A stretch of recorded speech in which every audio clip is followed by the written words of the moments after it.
So there's no basis in medical, there's no basis in economics, there's no basis in reality to do this except to punish a state that is doing it better than what his experts have recommended. That right there, Florida Governor Ron DeSantis slamming a decision by President Biden to impose a possible domestic travel ban on states like Florida. At the same time, though, the Biden White House saying that they will be opening up the U.S. border to tens of thousands of asylum seekers. Now, Danny Perez is a Republican state representative from Florida joining us now. Danny, thank you for joining us on National Report. Thanks for having me, as always. So what do you make of Biden targeting your state while relaxing measures at the U.S.-Mexico border? I think Governor DeSantis said it just right.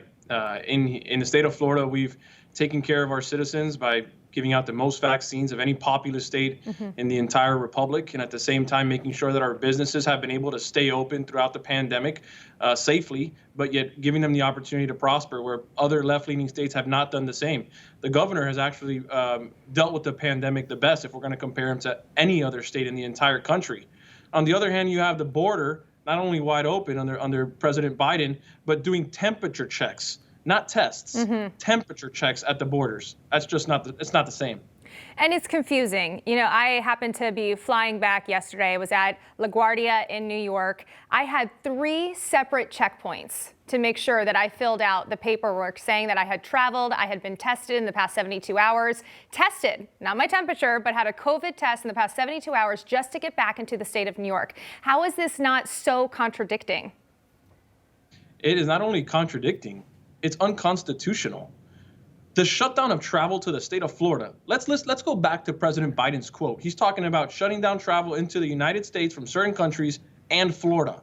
And then he says that, well, this second coming of COVID, this new strand of COVID-19 is higher in Florida than in other states.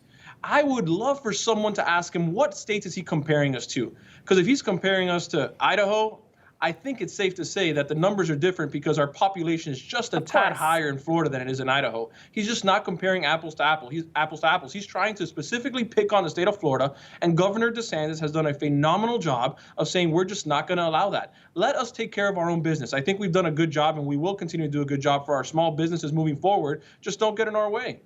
I have a lot of family and friends in South Florida, many of them praising Governor DeSantis for, like you said, finding ways to keep businesses open, finding ways to let Florida continue to succeed, and while tackling the coronavirus pandemic. So has Florida made any official appeals to the administration over that decision just yet? It's my understanding that the governor's office is dealing with that issue specifically. Us here in the Florida House, what we're focused on is making sure that we pass House Bill 7, which is a time for a different conversation. But just to put that on your radar, it's a COVID liability bill for small businesses to be immune from frivolous lawsuits. We are already working and moving forward on how to protect our small businesses post-COVID and save them from frivolous lawsuits. I mean, we are being so proactive in Florida, and I think that the rest of the country should focus on that, specifically when we're talking about the federal government, instead of trying to shut down travel to the state of Florida. Well, there's a bit of contradiction now because the Biden administration is denying that report, saying that it's considering ththose travel restrictions. Jen Psaki, White House press secretary, saying no decisions have been made around additional public health measures that would change for domestic travel. But if, in fact, because we've seen some back and forth here, if Biden does move forward with this plan, you touched a bit about businesses, but how is Florida as a whole prepared to respond? Has there been thought into that as well? The governor's office definitely has those reins under control. I can tell you that. All remedies are on the table. They're discussing that on a daily basis, multiple times a day, in anticipation of that action being taken by the president. We hope that it doesn't have to come to fruition, but nonetheless, we'll be prepared to respond in an adequate way. So what do you think as far as the border goes? You know, you're saying that there's temperature checks happening there, not having COVID tests. I think a lot of people were assuming there would be required vaccinations. You know, we've been hearing the speculation of that. That's not, of course, anywhere happening across this country, but not even a COVID test. How do you think they can resolve that issue at the border if we are talking about the possibility of restricting travel in certain states such as your own? When we're talking about vaccinations, I think that's a separate conversation than tests. At a bare minimum at the border, they need to be receiving actual tests to see if they are positive for COVID-19 or not.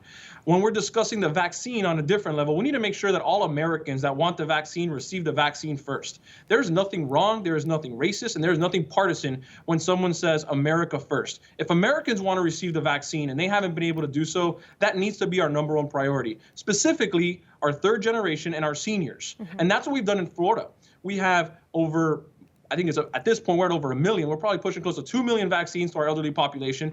And I wish every other state would do the same. Let's take care of those that were the footprint for where we stand today. Let's take care of our most elderly population and give vaccines to them first instead of those crossing the border. Once we've accomplished that, I have no problem having that second conversation. At a minimum right now, we need to be testing at the border, though.